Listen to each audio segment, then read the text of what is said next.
வணக்கம், இது உங்கள் அபி உமையால் சேனல். இன்றைக்கி நம்ம பார்க்க போகிறது வெஜ் ஃப்ரைட் ரைஸ் எப்படி செய்கிறதுன்னு தான் பார்க்க போகிறோம். ஃப்ரைட் ரைஸில் நிறையா வெரைட்டிஸ் இருக்குது. மஷ்ரூம் ஃப்ரைட் ரைஸ் இருக்குது, egg fried rice, chicken fried rice, இப்படி நிறைய இருக்குது. பொதுவாக ஃப்ரைட் ரைஸ்னாலே எல்லாருக்கும் ரொம்ப பிடிக்கும். இது ரொம்ப ஈஸியான ரெசிபி, சீக்கிரத்தில் செஞ்சிடலாம். ரொம்ப டேஸ்ட்டாகவும் இருக்கும். உங்களுக்கு இந்த வீடியோ பிடிச்சிருந்ததுன்னா லைக் பண்ணுங்கள், சப்ஸ்கிரைப் பண்ணலைன்னா சப்ஸ்கிரைப் பண்ணிக்கோங்க. பெல் பட்டனை கிளிக் பண்ணிங்கன்னா நான் போடுற வீடியோலாம் உடனுக்குடனே உங்களுக்கு வரும். வாங்க வீடியோக்குள்ளே போகலாம். இப்போது ஒரு பாத்திரத்தில் நம்ம 1 கப்பு அரிசி எடுத்துக்கிறோம். பாஸ்மதி ரைஸ் எடுத்திருக்கேன். அதை 2 தடவை நல்லா வாஷ் பண்ணிவிட்டு நம்ம தண்ணி ஊற்றி ஒரு 20 நிமிஷம் அப்படியே ஊற வச்சிடலாம். ஏன்னா அப்போ தான் அது நல்ல நீளமாக வரும். அதுக்காக ஒரு 20 நிமிஷம் நம்ம ஊற வைக்கிறோம். இது அப்படியே ஒரு ஓரமாக இருக்கட்டும். இப்போ ஒரு பாத்திரத்தில் நம்ம தண்ணி ஊற்றி கொதிக்க வைக்க போகிறோம். அரிசி வேக வைக்கணும். அதுக்காக தண்ணி நல்லா கொதிக்குது. நல்லா கொதித்து வந்ததுக்கப்புறமா நெய் 1 டீஸ்பூன் போட்டுக்கிறோம். நெய் இல்லை எண்ணெய் எது வேணால் போட்டுக்கலாம். நான் கொஞ்சம் நெய் ஊற்றிருக்கேன் இன்றைக்கி 1 ஸ்பூன்னு. அதோட உப்பு கொஞ்சம் போட்டுக்கோங்க அரிசி வேகிறதுக்கு. போட்டு நல்லா கலக்கிட்டு நல்லா கொதிக்கட்டும். கொதித்த உடனே ஊற வச்ச அரிசியை அதில் போடுறோம். இது நல்லா கொதித்ததுனால சீக்கிரத்தில் அரிசி வெந்துடும். பாருங்கள், ஊற வச்சது எவ்வளோ நீளமாக அரிசி வந்திருக்குன்னு. இந்த மாதிரி வந்ததுனால சீக்கிரம் வெந்திருக்கும். இப்போ பாருங்கள், அரிசி வெந்துருச்சு. இப்போ ஒரு வடிகட்டியில் நம்ம அப்படியே வடிகட்டிடுறோம். வடிகட்டிட்டு அது ஃபுல்லாக தண்ணி இறங்கினதுக்கப்புறமா கொஞ்சம் நல்ல சில்லுன்னு இருக்கிற தண்ணியை அதில் ஊற்றி விட்டுடலாம். மேலே ஊற்றி விட்டுட்டு நல்லா அந்த பாத்திரத்தை எடுத்து 2 தடவை நம்ம அப்படியே இது பண்ணி விட்டோம்னா அதில் கொஞ்சம் நெஞ்ச தண்ணி இருக்கிறதும் போயிடும். அதுக்கப்புறம் ஒரு தட்டில் போட்டு அதை தனியாக வச்சுக்கலாம். அது ஒரு பக்கம் இருக்கட்டும். பாருங்கள் எப்படி உதிரி உதிரியாக அழகாக நீளமாக வந்திருக்குன்னு.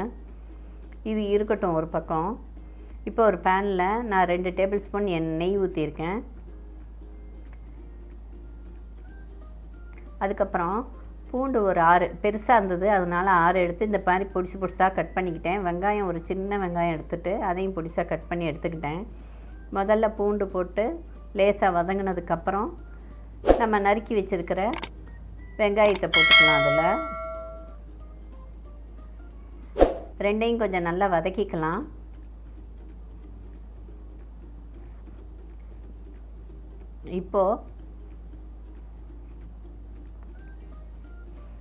இப்போ இந்த ஸ்ப்ரிங் ஆனியனை கொஞ்சமாக கட் பண்ணி வச்சுருக்கேன்.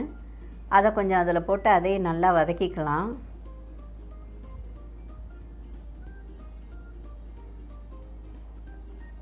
இது கொஞ்சம் நல்லா வதங்கிடுச்சு.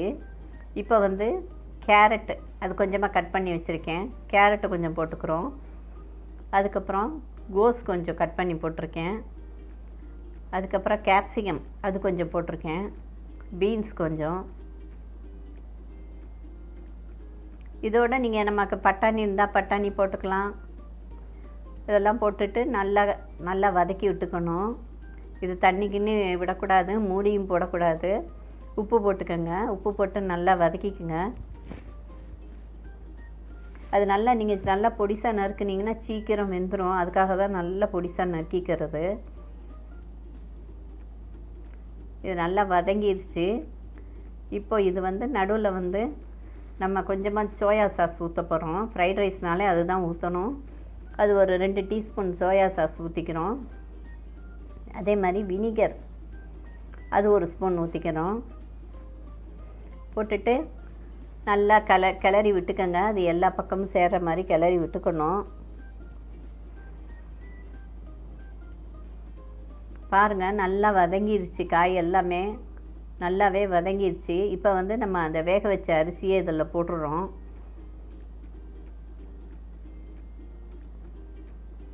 இது ரொம்ப சீக்கிரம் செஞ்சிடலாம். ஃப்ரைட் ரைஸ் ரொம்ப ஈஸியானதும் கூட. காயை நம்ம எவ்வளோக்கு எவ்வளோ பொடிசாக கட் பண்ணுறோமோ அவ்வளோக்கு அவ்வளோ சீக்கிரமே வெந்துடும். அதே மாதிரி இது ரொம்ப சீக்கிரம் செய்கிற ரெசிபி இது. இப்போ நம்ம அதில் 1 டீஸ்பூன் மிளகு போட்டுக்கிறோம். உப்பு கொஞ்சமாக பார்த்து போட்டுக்கிறணும். ஏன்னா காய்க்கு தனியாக போட்டிருக்கோம், சாதம் வேகிறதுக்கு போட்டிருக்கோம். அதனால தேவையான அளவு பார்த்து உப்பு போட்டுக்கோங்க. இப்போ பாருங்கள் ஃப்ரைட் ரைஸ் ரெடி ஆகிடுச்சு. அவ்வளவுதான் அது.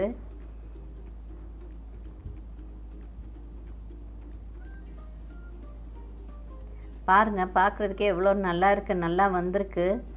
இது மேலே கொஞ்சமாக ஸ்ப்ரிங் ஆனியனை தூவி விட்டுருங்க.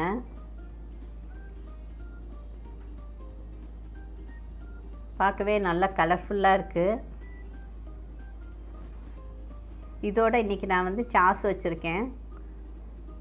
பாருங்கள் அரிசி வந்து சாதம் வந்து எவ்வளோ நல்லா உதிரி உதிரியாக வந்திருக்குன்னு. நல்ல நீள நீளமாகவும் இருக்குது. அது 20 நிமிஷம்தான் ஊறுச்சு. அது நல்ல நீளமாக இருக்குது. அந்த நம்ம தண்ணி கொதிக்கையில் நெய் ஊற்றுறோம் இல்லையா, நெய்யோ எண்ணெயோ ஊற்றுறோம், அதனால தான் அது சாதம் ஒன்றோட ஒன்று ஒட்டாமல் உதிரி உதிரியாக வருது. உங்களுக்கு இந்த வீடியோ பிடிச்சிருந்ததுன்னா லைக் பண்ணுங்கள். சப்ஸ்கிரைப் பண்ணலைன்னா சப்ஸ்கிரைப் பண்ணிக்கோங்க. நீங்களும் வீட்டில் ட்ரை பண்ணி பார்த்துட்டு எப்படி வந்திருக்குன்னு கமெண்ட்டில் சொல்லுங்கள். நன்றி, வணக்கம்.